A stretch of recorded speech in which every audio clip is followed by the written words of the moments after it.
오늘은 성령 강림절로 셋째 주일입니다. 함께 마음으로 하나님께 예배드리겠습니다.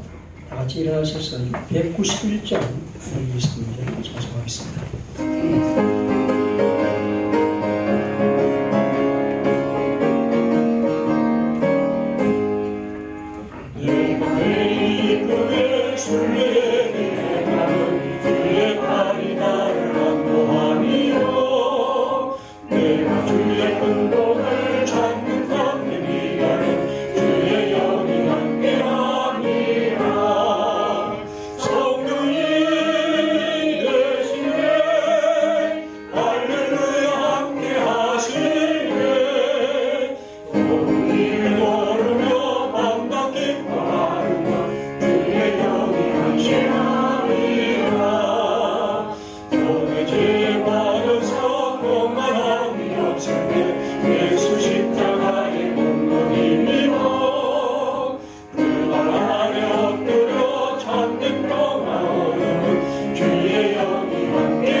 그러므로 내가 너희에게 이르노니 목숨을 위하여 무엇을 먹을까 무엇을 마실까 몸을 위하여 무엇을 입을까 염려하지 말라. 목숨이 음식보다 중하지 아니하며 몸이 의복보다 중하지 아니하냐. 그러니 너희는 먼저 그의 나라와 그의 의를 구하라. 그리하면 이 모든 것을 너희에게 더하시리라. 아멘.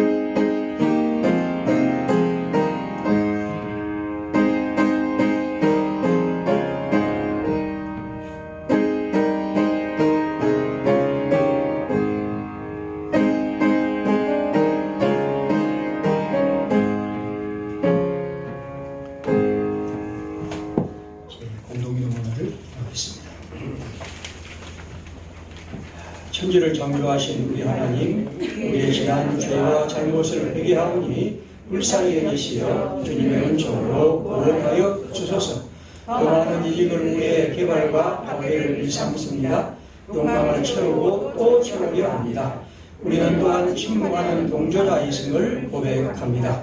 주께서 말씀하신 이 세계가 더 이상 아파하지 않도록 우리에게 은총 베푸시어 주님에게 잠들게 하소서. 코로나19 바이러스로 수고하는 의료진과 교회에 서는 모든 이에게 힘을 주시고 고통받는 환우와 가족들에게 주님의 위로를 바라여 주소서. 영화의 하나님, 올해는 한국전쟁 70주년입니다.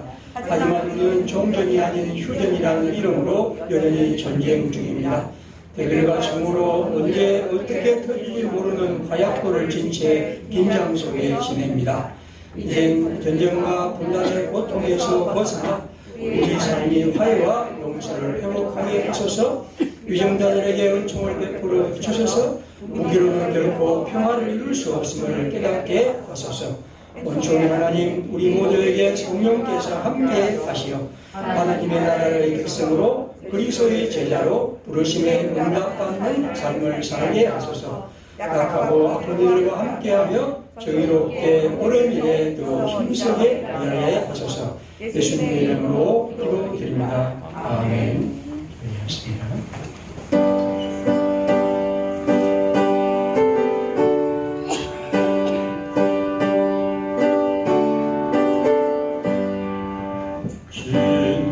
진실하신 주 성령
간절하겠습니다.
기도하겠습니다. 거룩하시고 자비로우신 하나님 아버지, 지치고 어려운 삶의 여건 속에서도 주의 은혜로 오늘 여기까지 왔음을 고백드리며 이 시간 감사와 찬양을 아버지 앞에 드립니다. 실록이 푸르름을 대가듯 내면에 추하고 더러운 것을 십자가의 보혈로 정결케 하시고 빛 대신 하나님의 영광이 충만한 거룩한 예배로 은혜 베풀어 주시옵소서. 마스크를 쓰고 사회적 거리를 유지하면서 드리는 불편한 예배지만은 하나님을 만나는 기쁨이 충만하기를 원하옵고 우리 마음 깊은 곳에 영적 갈급함이 하나님과의 친밀함으로 영적 성숙함으로 변화되게 하여 주시기를 기도합니다. 사랑하는 하나님 아버지, 지난 주간에는 저희들에게 큰 기쁨을 주심을 감사를 드립니다. 부족한 저희들 천한 만민 가운데서 골라 뽑아 예수 믿는 성도 되게 하시고 그 중에서도 또 골라 뽑아 하나님 나라의 귀한 일꾼 삼아 주신 은혜에 감사와 찬양을 드립니다. 하나님께 특별히 선택받은 귀한 일꾼을 하늘에서 보시고 성령 충만으로 부어주셔서 믿음과 지혜와 권세와 능력으로 충만하게 하여 주시기를 기도합니다. 정기를 잡고 뒤를 돌아보는 자는 주님께 합당치 않다고 하셨사오니 이제부로는 온전히 주께 바쳐진 인생을 살며 결코 뒤돌아보지 않게 하시고 주의 일을 감당해 나갈 때에 말로 다 할 수 없는 어려운 시련도 있을 줄 압니다. 그때마다 오직 주님 의지하고 그 은혜를 힘입어 끝까지 책임 충성 다할 수 있게 함께하여 주시기를 기도합니다. 비록 이 땅에서는 이름도 없이 빛도 없이 헌신하겠으나 그 이름을 하나님께서 친히 기억해 주시고 하늘에 빛나는 별처럼 영원한 영광을 허락해 주시옵소서. 세워주신 귀한 임직자 가정에도 복을 주시고 주의 일에 전념할 수 있도록 가정에 늘 평안함을 주시옵소서. 6월 호국 보홀의 달을 맞아 조국 교회와 나라를 위하여 더욱 기도하기를 원합니다. 하나님의 극진하신 은혜와 선한 선열들의 목숨과 피땀으로 이룩한 자유 대한민국이 작금의 사태에도 흔들리지 않고 북한과 열방을 품는 제사장의 나라로 사용하여 주시고 가난하고도 어려운 나라들을 돕고도 남음이 있는 넉넉한 나라로 은혜 내려 주시옵소서. 이 시간 말씀을 전하는 목사님 성령으로 붙드시고 권세 있는 주님의 말씀에 귀 기울여 듣는 자 모두 주님의 은혜를 체험하는 복된 시간이 되게 하여 주시옵소서. 예수님 이름으로 간절히 기도하옵나이다. 아멘.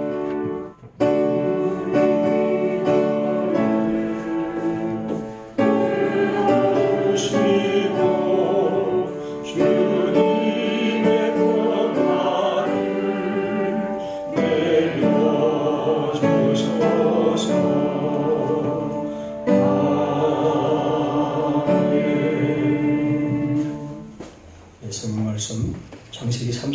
38장 24절부터 30절입니다.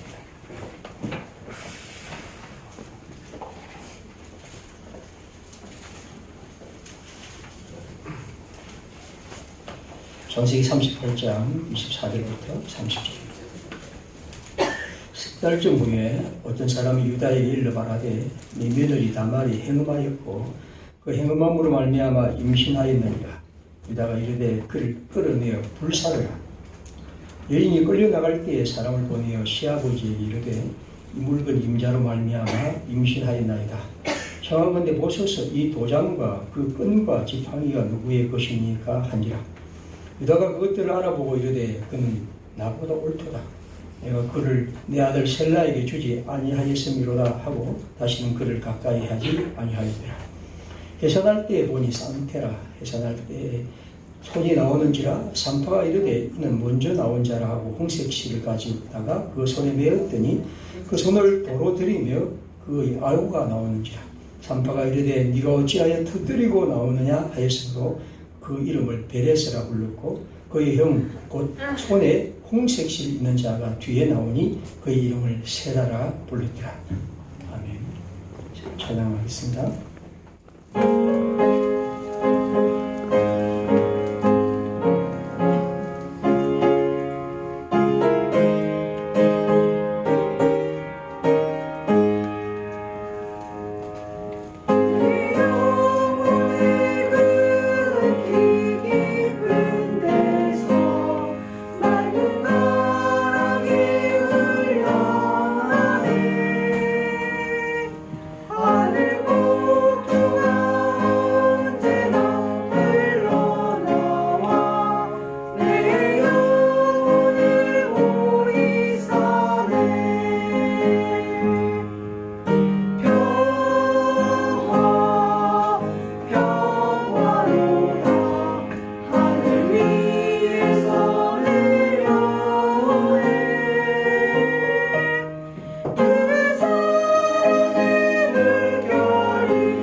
어쨌든 오늘 이 설교가 일단 길지 않기를 제가 굉장히 바라고 있습니다. 그래서 그렇게 시간 맞춰놓고 지금 시작합니다. 왜냐하면 굉장히 느낌이 들기 때문에 할 수 있는 길지 않길 바랍니다. 그리고 오늘 이 설교는 다음 시간과 이어지는 말씀이고 오늘의 얘기는 우리 한국 사회와 관계 속에서 이 문제를 보고 다음 시간은 우리 교회와 한국 기독교와 우리 교회, 우리 자신과의 관계의 문제로 성경을 생각합니다. 먼저 오늘 읽은 창세기 38장의 뒷부분이지만 실제로 이 창세기 38장 전체의 부분입니다. 아마 성경을 읽은 분들은 이 창세기 38장을 읽으면 제가 그 느낌을 물어보면 대부분 아마 충격이다 그렇게 말할 수 있습니다. 왜냐하면 내용은 이렇죠. 다말이라는 여자가 과부가 되었는데 그 아이를 갖기 위해서 시아버지를 유혹해서 속였죠. 그래서 그와 동침하고 그로 인하여서 임신하는 그리고 출산하는 장면이 오늘 얘기입니다. 성경을 읽는 사람들은 굉장히 놀라죠. 어떻게 성경에 이런 얘기가 있을까? 어떻게 성경이 이런 얘기를 우리에게 알려줄까 하는 것이고 더 놀라운 것은 오늘 읽은 26절에 보면 이 일 다음에 그 시아버지가 사람들 앞에서 이렇게 외칩니다. 그는 나보다 옳다. 그는 다말 그의 며느리죠. 그 며느리 자기와 동침해서 아기를 낳은 그 며느리의 행동이 나보다 옳다라고 이렇게 말하기 때문입니다. 도대체 다말의 행동이 왜 옳은가? 무엇이 옳단 말인가? 얼마나 불의하고 또 말하기도 부끄러운 일인데 또 성경은 엄격하게 그런 일을 금지하고 있고 율법의 계명은 분명히 그것이 잘못된 것이라고 말하고 있는데 왜 유다는 마지막에 이 다말의 행동을 그는 나보다 옳다라고 그렇게 말할까 하는 것이죠. 이런 문제에 대한 파스칼은 설명하기에 짧은 구절을 이렇게 말합니다. 예수 그리스도의 증거 그는 말하면서 무엇 때문에 룻기는 보존되었는가? 다말의 얘기는 무엇 때문에 그렇게 쓰죠. 파스칼은 성경을 굉장히 많이 읽은 사람이기 때문에 이런 문제에서 의문을 갖습니다. 그런데 아쉽게도 파스칼은 이 문제에서 답은 하지는 않습니다. 그저 이 질문을 그의 짧은 경고에 2번 등장합니다. 도대체 다말의 얘기는 무엇 때문에 예수 그리스도의 증거로 우리에게 제시할까? 그리고 우리가 봐야 될 부분이고 그리고 모든 사람들, 대부분의 사람들이 거의 넘어가고 있는 본문. 그러나 성경은 이 본문, 이 얘기를 굉장히 중요한 얘기로 가르칩니다. 이제 38장을 제가 설명합니다. 굉장히 긴 얘기, 복잡한 얘기이기 때문에 짧게 설명을 드리겠습니다. 왜냐하면 설교의 시간. 성경에 보면 유다란 이 사람, 즉 야곱의 그 아들인 이 유다가 이제 가나안으로 갔는데 거기에서 수아란 사람들의 딸과 만나서 혼인을 합니다. 그래서 아들을 셋을 낳는데 그 아들 이름은 엘과 오난과 셀라라는 사람이죠. 근데 이 아들 중에 장남 엘이 나이가 들어서 또 아버지처럼 가나안 사람 여인 오늘 주인공인 다말과 결혼을 합니다. 아마 이런 걸 보면 그 당시에 이방 결혼이라는 것이 굉장히 자연스러웠던 것 같습니다. 어쨌든 이렇게 결혼을 살다가 큰아들 엘이 죽습니다. 자, 이 경우에 이제 문제는 뭡니다? 이런 경우에 큰아들이 후손이 없이 죽게 되면 형이 자식이 없어 죽으면 그 동생이 형을 이어 형수와 결혼을 합니다. 그리고 아이를 낳아서 대를 이어야 합니다. 우리로서는 굉장히 이해할 수 없는 법이지만 율법에 그렇게 되어 있습니다.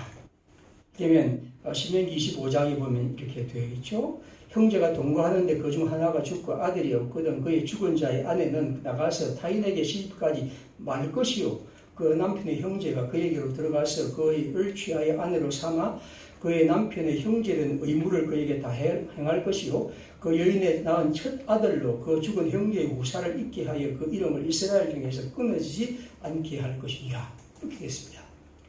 그러니까 이제 엘이 죽으니까 그의 동생 오난이 그와 결혼해야 합니다. 이 고대의 법. 그런데 동생 오난은 형수와 결혼하기 싫었습니다. 그래서 그것을 거부하죠. 그러자 결국에서 하나님이 그를 쳐서 그가 죽습니다. 그러면 엘과 오난이 두 사람 죽고 나머지 아들을 이제 세 번째 아들 셀라가 살아있습니다. 이런 경우에 유다가 어떻게 하냐면, 야, 이거 잘못하면 우리 셋째 아들까지 죽겠다. 보통 우리가 말할 때 뭐 재수가 옴붙은 뭐 그런 사람이라고 생각을 했겠죠. 그래서 집으로 가라 하고 친정으로 쫓아 보냅니다. 그러고 말하면서 셀라, 즉 세 번째 아들이 아직 나이가 적으니까 클 때까지 결혼할 수 있을 때까지 좀 기다려라. 그렇게 보냅니다. 물론 유다의 속마음은 절대로 내가 이 아들과 결혼시키지 않겠다는 것이 마음을 갖고 있습니다.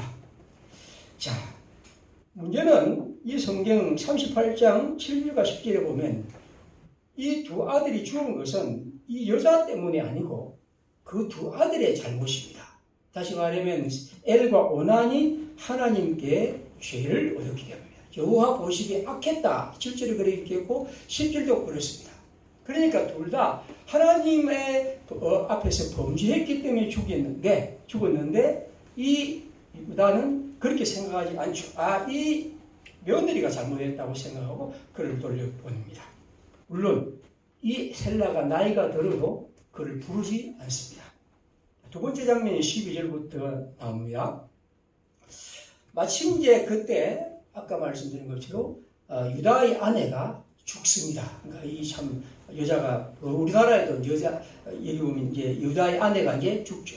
그리고 유다가 이제 위로를 받은 하면 애도 기간이 지난 다음 어느 정도 애도 기간이 지난 다음 또 욕망을 위해서 여자를 찾아 놨습니다. 그리고 그가 간 것은 딥나랑 아둘롬 것인데 그곳에서 이제 갔는데 그곳은 특별히 부자들이 자기의 양털을 깎는 일을 감독하기 위해서도 갔다고 합니다. 자, 여기에서 그 정보를 이제 누가 알게 됐냐면 다말이 알게 됩니다. 자기 시아버지가 어느 원에 갔다고 알고. 그런데 그가 생각합니다.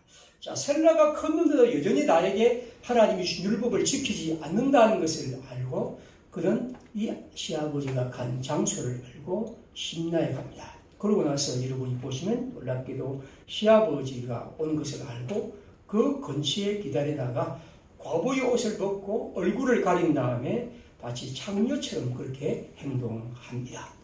그리고 그 시아버지를 유혹하고 그 시아버지가 그 아이가 자기 며느리인지 모르고 결국에서 동침하게 되죠.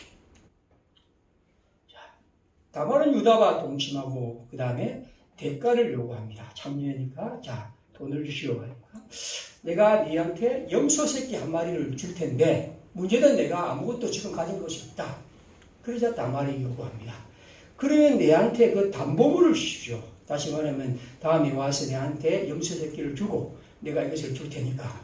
그렇게 해서 세 가지를 요구하는데 하나는 도장, 또 하나는 그 도장을 갖는 이 목걸이 끈, 그리고 그의 지팡이입니다. 그러자 유다는 그에게 그 세 가지를 줍니다. 이건 일종의 신분증이죠. 이 도장은 특별히 이렇게 이제 점수로 만들어서 신용카드 비슷한 그런 것이라고 생각할 수 있습니다. 아무튼 유다는 그렇게 내어주고 그리고 떠납니다. 다말은 이 일로 인해서 잉태아기를 갖습니다. 그후에 유다는 이제 다시 그 돈을 지불하기 위해서 양 한 마리를 갖고 그 종에게 보냅니다. 어디 가면 어떤 여자가 있을 테니까 여자에게 이것을 주고 다시 그것을 찾아오라고 말하죠. 그래서 이제 이 종이 가서 보니까 여자는 사라져버리고 없는 거죠. 아무리 찾아도 이웃에 물어봐도 그런 사람은 없는데요. 사람이 없지 않겠습니까? 이 사람은 그런 사람이 아니었으니까. 결국에서 숨어버리고 이제 이 담보물을 주지도 못하고 찾지도 못하고 이는 돌아옵니다. 장면 세 번째는 오늘 읽은 장면은 바로 거기에 24절부터입니다. 자, 석 달이 지났습니다. 그리고 사람들에게 다말이 임신한 것이 드러납니다. 그리고 이 얘기를 유다가 알게 됩니다. 유다는 그 여자를 불러내죠. 그를 끌어내어 불살라라. 그는 자기 자신이 불의한 일을 행했음에도 불구하고 오히려 며느리를 처형하려 합니다. 아마 그 마음속에는 앓던 일을 한번 뽑을 기회라고도 생각했을지도 모르겠죠.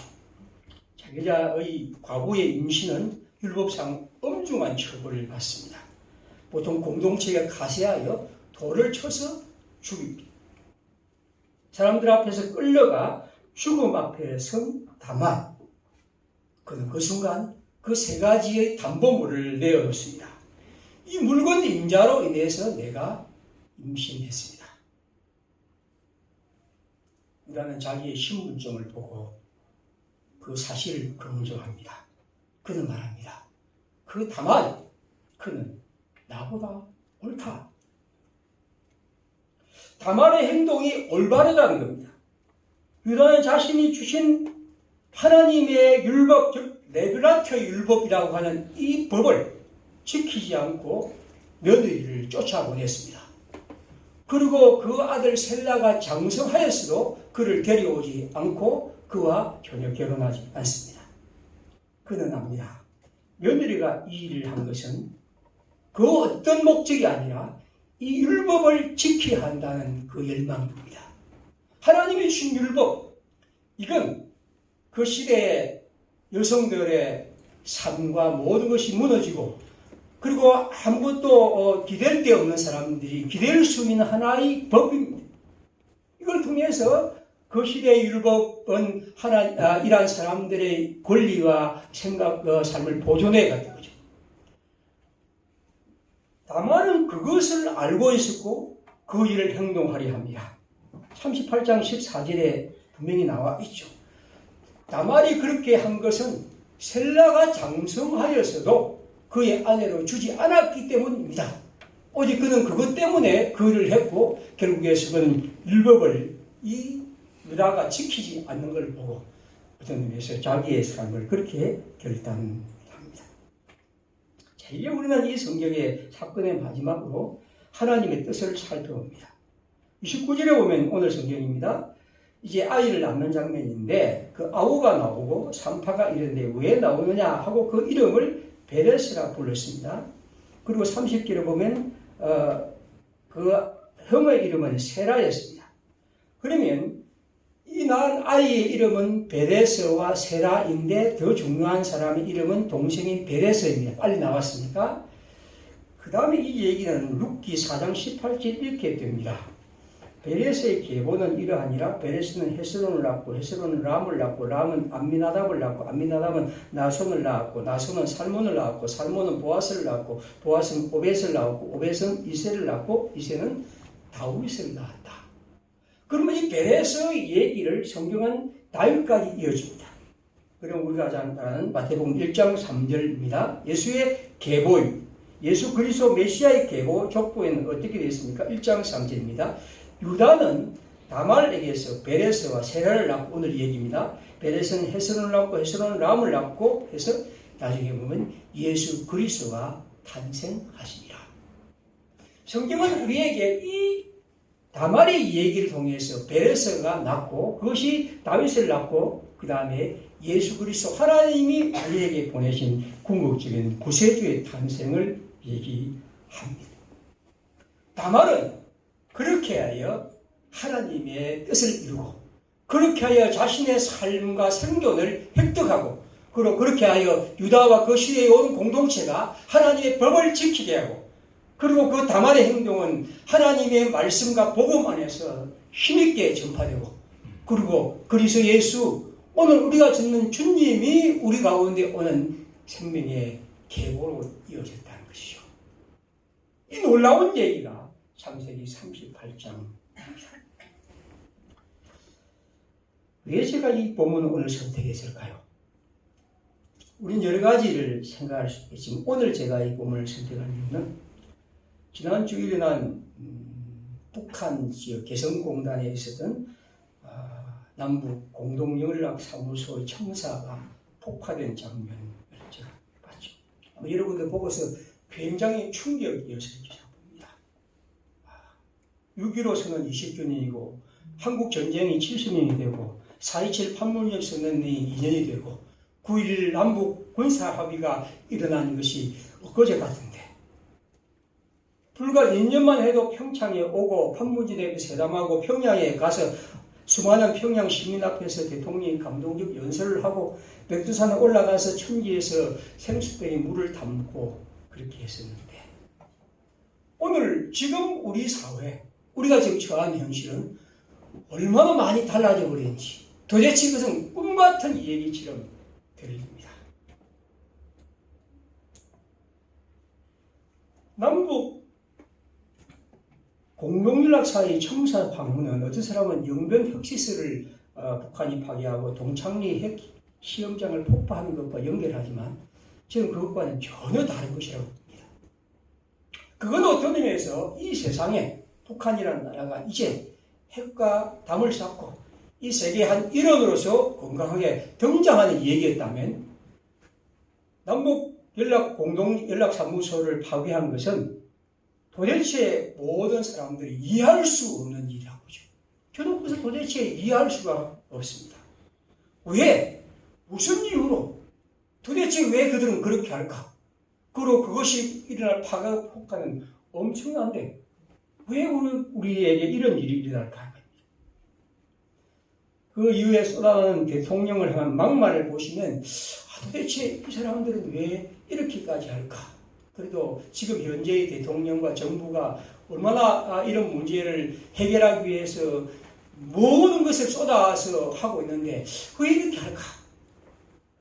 고위급 회담을 제안하는 특사를 보내라 구글했다는 식의 그런 얘기도 막 하고 아마 곧 북한에서 발표하겠다는 삐라를 보면 대통령의 사진에 수많은 담배꽁초를 붙여서 그렇게 하는 그런 혐오감 있는 혐오세로 얘기를 합니다. 앞으로 우리는 우리의 운명이 어떻게 될지 굉장히 염려가 많습니다. 앞으로 그들이 어떤 방법으로 더 많은 더 충격적인 일을 할지 그리고 우리는 굉장히 많은 걱정을 하고 있습니다. 그래서 그런 생각을 하죠. 저도 과연 저런 나라와 대화하는 것이 무슨 의미가 있을까? 아무리 억울하다 해도 그렇게 할 수 있을까? 사실 먼저 저는 이 얘기를 보면 저는 북한의 이 행동에 도저히 공감할 수가 없습니다. 도대체 왜 이런 식으로 행동해야 하는가? 아무리 설명하고 아무리 이해하려 해도 도대체 이해할 수가 없습니다. 라디오를 듣다가 보니까 개성공단 입주기업협회의 한 회장의 인터뷰가 있더라고요. 이분이 계속해서 인터뷰를 하면서 거의 그냥 죽어가는 목소리로 인터뷰를 하면서 마지막에 완전히 처진 목소리로 이렇게 말하더라고요. 묻습니다. 선생님은 북측에 꼭 전하고 싶은 말씀이 있다면 한번 해보십시오. 그렇게 하자 이분이 이렇게 말했습니다. 쓰레기와 이를 묵인한 자들에게 벌을 준다고 북한에서 말하고 있는데 물론 전단을 살포하는 쓰레기와 이를 부추기고 도운 자들은 있죠. 그러나 이 일은 이런 형태의 파괴는 그런 사람들을 기쁘게 하는 것이지만 남북의 평화와 협력을 갈망하는 사람들에게는 아주 절망스러운 모습이었음을 북한 당국자는 알아야 할 것입니다. 하고 그는 그렇게 끝을 맺었습니다. 그렇죠. 이건 도대체 이해할 수 없고 일어날 수 없고 일어나서는 안 되는 일입니다. 앞으로 이것이 어떻게 전개될지 우리는 모두 그런 염려 갖고 이 얘기를 봅니다. 북한이 왜 이렇게 했을까? 물론 제일 많이 등장하는 것은 대북 삐라 살포죠. 사실 저도 삐라 남한에서 이제 탈북자들 일부가 북한에 발표한 이 삐라를 보니까 참 한심하고 왜 이런 것을 했을까? 이건 참 너무 심하다. 어떻게 이런 것을 보내고 거기다가 뭡니까? 쌀을 넣어서 보내고 돈 1달러를 보낸다는 건 얼마나 사람을 무시하고 멸시하는 것 같고 이건 뭡니까? 이건 굉장히 모욕적인 그런 행동이죠. 한국 사회에서 이런 일이 일어난다는 것은 제가 볼 때 일찍 바로 잡았어야 하는 일이라고 그렇게 봅니다. 아마 북한이 지금 경제 제재로 엄청난 압박을 받고 있다고 보죠. 수십 년 동안 북한은 다른 나라와 무역할 수가 없고 중국과 개옥했습니다. 그런데 이제는 중국과도 할 수가 없습니다. 그래서 거의 경제가 막 거의 몰락할 지경입니다. 여러분, 사람을 이렇게 만나면 막 가는 거죠. 뭐 이제는 이 판사판, 다시 말하면 한 사회가 적어도 살아갈 수 있도록 해줘야 하는데 미국의 국가 제재로 인해서 그들은 살아갈 수가 없습니다. 물론 뭐 우리가 건물을 보면 번뜩하고 얼마 전에 뭐 온천을 개발했다고 하지만, 그러나 그건 다 과시용이고 거의 지금 엉망으로 지금 그대로 살고 있죠. 그래서 북한의 그 김정은 위원장이 올해 들어서 남북과 북미 대화를 통해서 사람들을 풍요롭게 살게 해주겠다고 공언하고 있습니다. 하지만 그 제재는 한 번도 완화되지 않고 약화되지 않습니다. 그리고 엎친 데 덮친 격으로 코로나19가 닥쳤고 이제 인민의 삶은 엉망이 되고 자신들의 약속은 거짓말이 되고, 아마 그것이 그들을 굉장히 혼란스럽게 했다고 보고 결국 그것을 돌파하는 방식인지도 모릅니다. 여러분, 군사적인 문제는 남과 북에서 생기는 문제입니다. 그들이 핵 개발한 가장 큰 이유는 이거라도 갖고 있어야 다른 나라가 우리를 건드리지 않겠다는 겁니다. 그런 의미에서 그들이 풍요롭게 살게 해주면 그들도 그것을 포기하겠다고 말하는데, 일본은 이것은 쉽지 않은 일이지만 협상해야 합니다. 이건 생존의 문제이기 때문에. 그래서 이것이 지금 계속해서 군비에 축소하지만, 그러나 알다시피 우리나라에는 스텔스기 한미 군사 협력이 여전히 있고, 한국 사회는 지금도 최첨단 무기를 수조 원씩 들여서 계속해서 삽니다. 결국 그들은 그들의 군사와 안전의 위협을 갖고 있다고 생각하는 거죠. 하노이에 가서 2박 3일을 기차 타고 갔는데 결국에서 완전히 바보처럼 그렇게 망신당하고 돌아온 것 그들. 아무 반응이 없자 끝없이 몇 번의 미사일을 발사했지만 아무런 반응이 없습니다. 특별히 한국 정부가 그 문제에 대해서 대하는 태도를 보십시오. 대통령은 평양 군중 앞에서 아주 감동적 연설을 했지만 2020년이 지금도 와서도 2년이 지나도 아무런 일이 거의 일어나지 않습니다.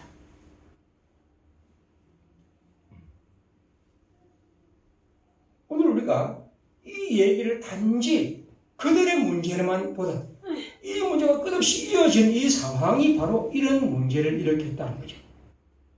2년이 지나고 그 사이 북한 정권이 사람들에게 심어주는 꿈은 물거품됩니다. 어떤 의미에서는 벼랑 끝에 몰려있는 그들의 모습입니다. 거대한 벽이죠. 제가 오늘 제목을 벽 앞에서라는 것은 그것이죠.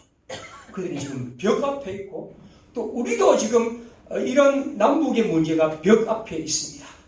이 벽 앞에서 어떻게 이 벽을 우리가 돌파할 것인가. 우리는 이렇게 말합니다. 미국이기 때문에. 그렇죠. 사실 이 모든 문제에서 가장 큰 것이 미국의 문제입니다.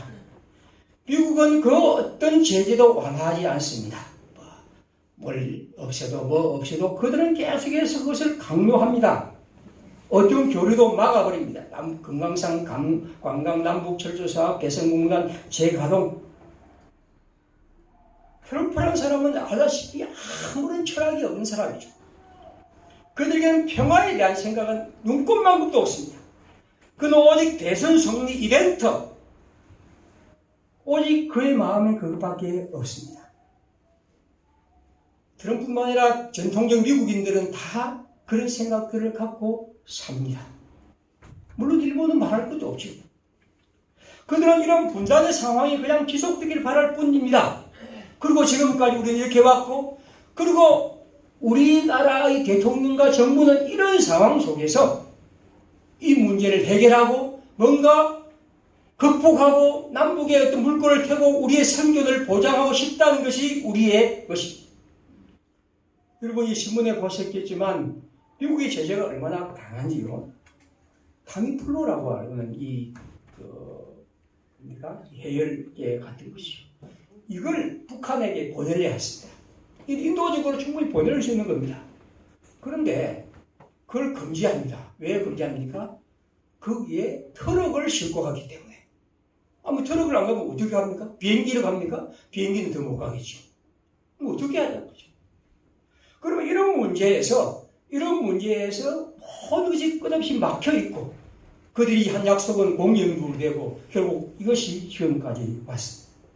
문제는 우리 정부가 미국을 설득하고 그와 대화하고 뭔가를 만들어내는 그런 과정들이 계속해서 있어야 했고 또 지금까지 있었습니다만 그러나 그것이 아무런 열매를 맺지 못했던 것이죠. 북한도 벽일 뿐 아니라 우리도 그런 벽 앞에 서 있습니다. 이 벽 앞에서 우리는 어떻게 할 것인가? 오늘 제가 다말의 얘기를 읽어드린 것은 바로 무엇입니다. 다말은 지금 거대한 벽 앞에 서 있습니다. 여성으로서, 과부로서 아무것도 할 수 없는 것이죠. 하나님의 율법은 그렇게 했지만 하나님의 율법을 사람들이 다 지킵니까? 그들은 제 마음대로 제 좋은 대로 지킬 뿐입니다. 그리고 이것은 헌시지 않도록 버립니다. 그러면 여러분 다말은 어떻게 합니까? 이 벽 앞에서 그는 주저앉지 않습니다. 그는 그 벽을 향하여 나가고 그 벽을 돌파해야 합니다. 어떻게 해요? 그는 무엇보다도 이 시아버지의 결정, 벽과 같은 이 공동체 전체의 이 벽 앞에서 그는 온몸으로 그것을 부딪혀 갑니다. 다말의 신앙은 주체적이죠. 그는 다른 사람의 것을 남기지 않습니다. 그는 그것을 다른 사람에게 맡기지 않습니다. 그리고 사람들이 그것을 해결해 주기를 기다리지 않습니다. 그는 자기 스스로 아무것도 할 수 없는 그 시대의 여성이지만 그는 그것에 향하여 자기 나라의 모든 것을 걸고 거기에 나아갑니다. 그는 버림받았고 그러나 그는 그렇게 살 수 없다고 여깁니다. 그리고 그는 그의 살 길을 찾아 이 문제, 즉 의지할 수 있는 하나님의 율법에 의지하고 그것을 실행해 가라고 이 공동체가 시아버지와 모든 사람을 향하여 외칩니다. 그는 단순한 유혹자가 아닙니다. 그는 하나님의 법을 이 공동체가 지켜야 한다고 외치는, 온몸으로 외치는 사람입니다. 그 다음 벽 앞에서 대부분의 사람들은 절망하죠. 아무것도 할 것이 없다. 그러나 다말은 스스로 이렇습니다. 그는 그것을 남에게 미루지 않습니다. 로또 복권을 바라는 처럼 그는 그것을 그냥 남아있지 않습니다. 심지어 하나님이 다 해주시겠지 하고 그는 그렇게도 기다리지 않습니다. 그는 자기를 모든 사람이 존재하지 않는 존재처럼 그렇게 내버렸지만 그는 그러나 나서고 결국 잃었습니다. 그는 스스로 주체적으로 이 일을 감당하고 그 삶을 자기 자신의 주도적인 삶으로 나아갑니다.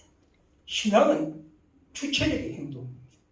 우리 스스로, 내 스스로, 목사가, 장로가, 어떤 사람이 우리에게 주는 것이 아니라 우리 스스로 그 일을 행해 나가고 걸어갈 것입니다. 다말은 우리에게 말합니다. 두 번째 다말의 얘기는 상상력, 창의성이죠. 여러분, 다말은 이 법이 레비라타 율법이라는 것이 오직 형, 동생, 남자 동생 이렇게 이어지는 것으로 압니다. 그리고 그는 셀라가 세 번째 동생인 걸 알고 그와 결혼해야 한다는 것을 율법은 알고 있지만 이 시아버지는 그것을 외면합니다. 무시합니다. 그러자 이 다말은 38장 14절에 왜 이렇게 행동합니까? 셀라가 장성하였음을 보았어도 자기를 그의 아내로 주지 않음으로 말미암습니다. 그는 자기 시아버지를 고엘이라고 하는 자기의 레비라토 율법을 지켜야 할 의무자로 설정해버립니다. 분명히 형식적인 논리는 아들입니다. 그러나 그는 놀랍게도 시아버지가 그것을 지키지 않으니 그는 그 시아버지를 그의 고엘로 속량자로 선택하죠. 그리고 그는 그 일을 계행합니다. 분명히 이것은 굉장히 엄청난 일입니다. 율법이 말하는 것은 분명히 그런 행동이 잘못됐다고 말합니다. 시아버지가.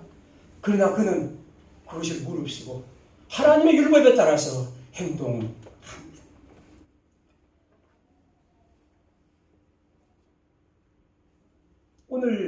이 다말의 얘기는 그런 의미에서 우리가 어떤 문제를 대할 때 하나님의 형식적 율법과 그 율법을 진정한 의미에서 찾아가려는 창의적이고 상상력이 넘치는 다말의 얘기가 오늘 우리들의 얘기입니다.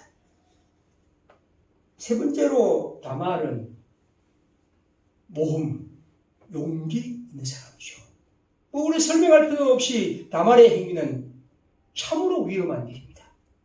이건 죽음을 불사한 얘기입니다. 만약 이 일이 성공하지 못하면 그는 죽습니다. 요셉은 법정에서 자기 행위를 증언할 수가 없습니다. 앞에 본 것처럼 율법도 그의 행동을 지지하지 정죄하고 있습니다. 유다가 이 여자를 끌어내 화형에 처하라 하는 것은 한마디로 끝이 나는 일입니다. 그러므로 이 일이 실패할 경우에는 이 일은 엄청난 위험한 일이지만 그는 그것을 결정합니다. 그런 의미에서 다말은 위대하고 용기 있는 사람입니다. 신앙은 위험을 무릅쓴 결단이죠. 신앙은 모든 것을 이성적으로, 합리적으로, 논리적으로 판단하는 것이지만 그러나 신앙은 또한 하나님 안에서 하나님의 믿음과 주께서 인도하실 것을 내고 우리의 생각을 넘어 뛰어가는 것이죠. 오늘 다말의 얘기는 그런 의미에서 모험의 용기. 또한 우리가 이 성경에 볼 때 다말은 지극히 지혜로운 사람입니다. 만약 여러분 이 성경을 자세히 보시면 다말의 행동이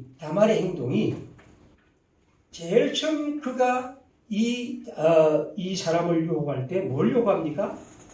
도장과 끈과 지팡이입니다. 우리가 생각하면 도장 하나면 될 것 같은데 그는 끈을 요구합니다. 그 정도면 될 것 같은데 심지어 지팡이까지 요구합니다. 다시 말하면 그는 이 일이 반드시 이루어져야 하는 생각으로 그는 끝없이 그것에서 마지막까지 그는 지혜롭게 행동합니다. 그 약조물이 있어야 그는 그의 일을 성사할 수 있습니다. 만약 그 일 중에 하나라도 없으면 안 됩니다. 그는 그래서 그 마지막 세 가지를 요구하고 유다가 그 어떤 변명도 할 수 없는 지경으로 몰아놨습니다. 특별히 여러분, 석 달을 기다린 다음에 그는 마지막까지 침묵합니다. 아무런 말 없이. 그리고 그는 잡혀가는 순간까지도 그는 말하지 않습니다. 마지막 순간. 그리고 모든 사람이 둘러있는 가운데 유다가 그를 끌어내어 불살하라고 할 때 그는 유다가 내민 이 세 가지를 사람들 앞에 내어놓습니다. 유다는 여기에서 그 어떤 변명도 할 수 없죠. 만약 유다가 여기에서 무슨 변명을 한다면 그것은 있을 수 없는 일이죠. 여러분, 평화라는 것은 머나먼 길입니다. 우리가 하나님의 백성으로 살아가는 이 길은 머나먼 길입니다. 그렇지만 그것이 가야 할 길이라면 우리는 그러한 지혜와 참된 끈질김, 그것이 우리에게 필요한 것이죠. 저는 다말의 얘기를 읽을 때마다 이 네 가지를 늘 생각하는데 이것이야말로 하나님의 사람들이 이 시대를 살아갈 진정한 삶의 길이 아닐까 생각했습니다. 신앙은 벽을 바라지요. 언제나 그렇습니다. 우리가 하나님의 뜻을 따라 살면 반드시 벽을 만납니다. 그리고 우리는 그 벽 앞에서 머뭇거리고 돌아서고 무너지고 그리고 포기하기도 합니다. 그러나 진정한 신앙은 그 벽을 돌파하고 그 벽과 씨름하고 그 벽을 하나님의 신앙으로 이기며 살아가는 것이죠. 길은 우리에게 정해지지 않습니다. 제가 루신의 글을 저 벽에 붙여놨는데 루신은 이렇게 말하죠.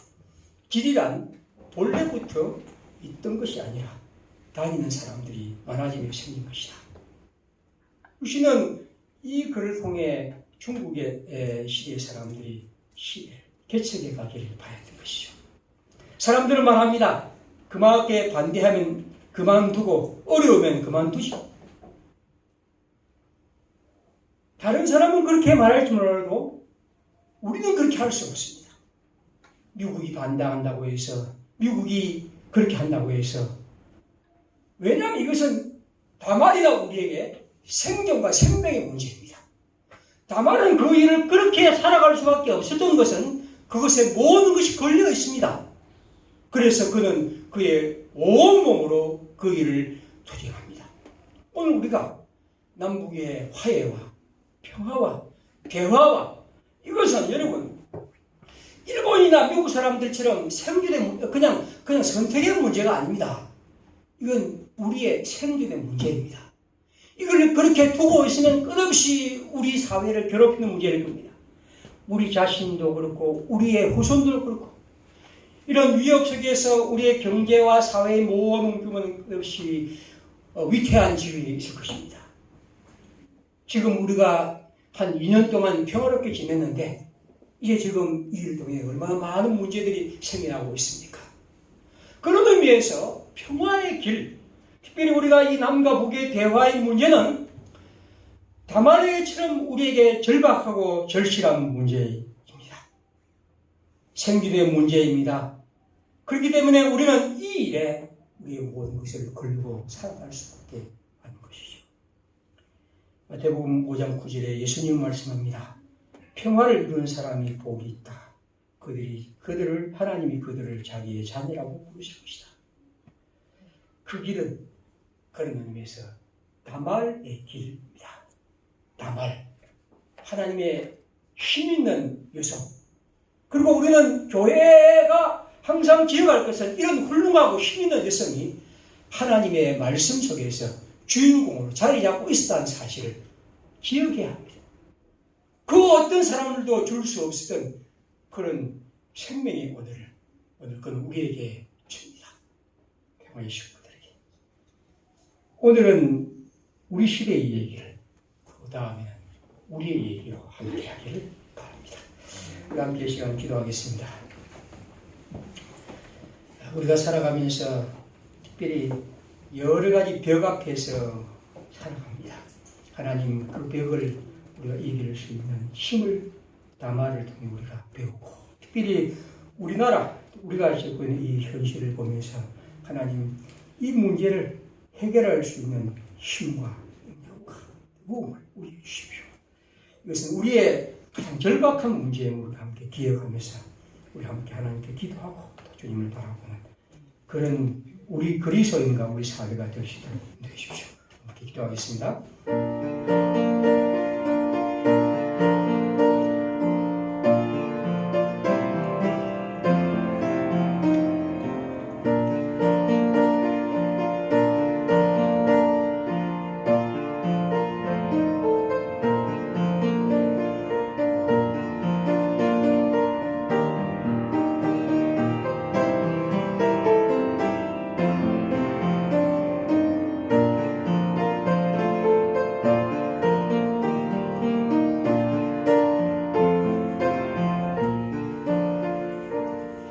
자son가 347장 저송하겠습니다.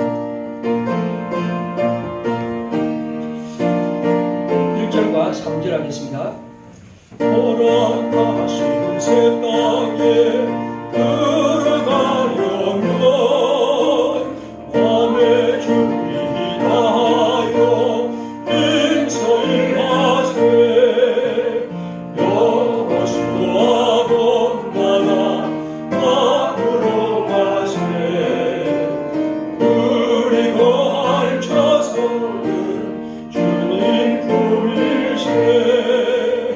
약속하신 예수님 바라보면서 모든 마음을 합하여 임서일하세. 여호수아 번나라 앞으로 가세. 우리 거할 처소는 주님 뿐일세. 주님의 이름으로 모여 예배하며 주님의 말씀을 들으며 우리의 삶에 하나님이 주실 지혜와 능력을 지니고 살아가고 싶습니다. 주님 앞서 하나님의 사람들의 얘기가 우리의 삶에 밑거름이 되게 하시고 우리를 비추는 붙든 불이 되기를 기도합니다. 사랑하는 주님, 이 나라와 이 땅을 긍휼히 여겨주시고 주여 우리가 또 깨어 기도하고 또 밝은 마음으로 이 시대를 걱정하며 함께 나아가기를 원합니다. 주께 드린 성도들의 헌금 주님이 받으시고 사랑하는 성도들의 살아가는 현장에 항상 함께 하시기를 기도드립니다. 주님이 내 곁에 계시고 내가 주님과 함께 일하고 있음을 늘 기억하면서 주님과 살아가는 아름다운 삶, 열매 맺는 삶이 되기를 기도드립니다. 주님 이렇게 또 장로 권사로 임직받게 하셔서 감사하는 성도의 마음 받아주옵소서.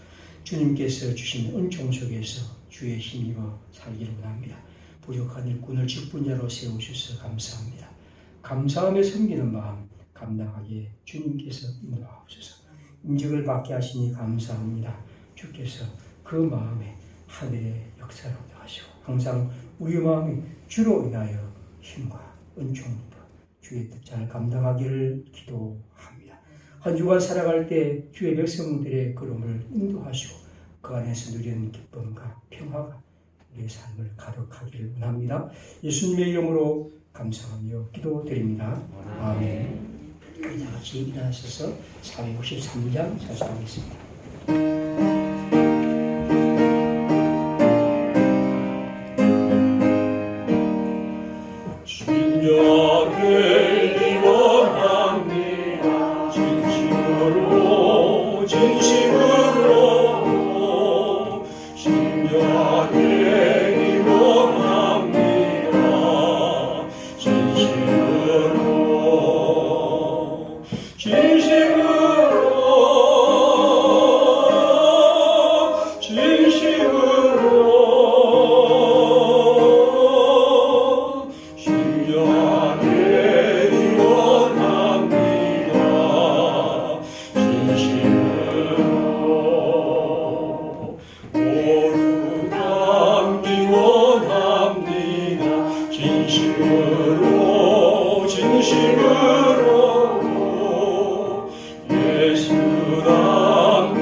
우리의 길과 진리와 생명이신 예수 그리스도의 은혜와 하나님의 크신 사랑과 성령의 충만하심, 이 주님께 예배드리는 사랑한 평화의 식구들과 평화를 갈망하는 이 땅의 모든 백성들에게 늘 함께 계실지어다. 아멘.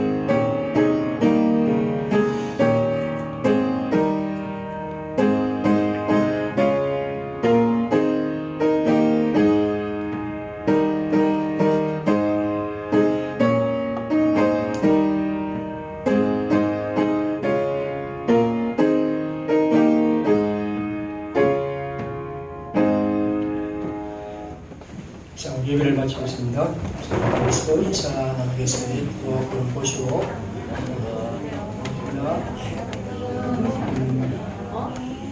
소식을 까지 알려드리겠습니다. 보시면 되겠고요. 나와 있는 것을 보시면 되겠습니다. 그리고 이 시간에는 우리 임직식 때 갖지 않았던 그 순서인데요.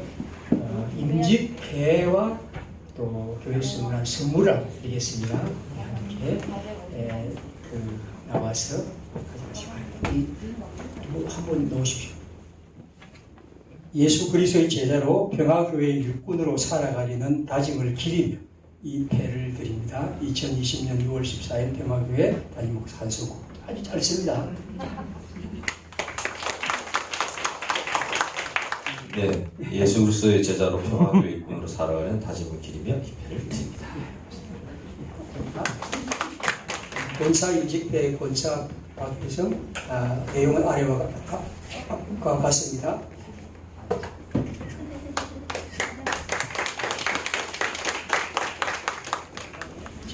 권사임직회 권사 박상경 내용을 요약했습니다.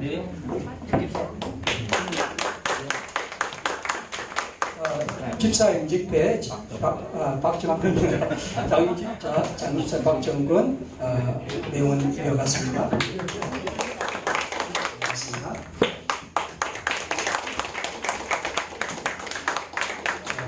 내용을 요약했습니다.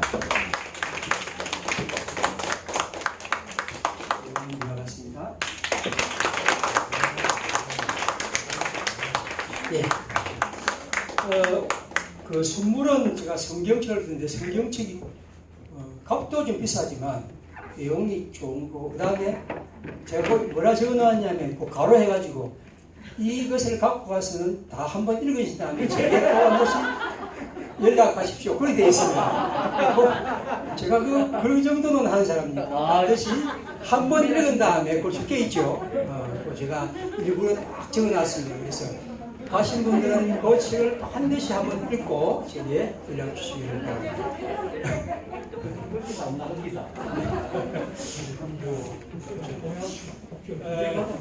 그리고 지난 그 임식식에 함께 또 수고하신 여러분 감사드리고 특별히 우리 임식식을 위해서 수고한 모든 분들이 있지만 특별히 우리 준비위원회 한번 박수로 함께 부탁드립니다. 다른 광고는 없고요. 아마 첫째 오늘 광고에 있습니다만 첫째 주일에는 우리가 지난번에는 재직회를 안 했는데 이번에는 그냥 예배 마친 다음에 바로 재직회를 첫째 주일에 하겠습니다. 그래서 우리가 그렇게 함께 잠깐 모이고 그렇게 하겠습니다. 예, 주 말씀 따라서 사는 동안 우리 하겠습니다.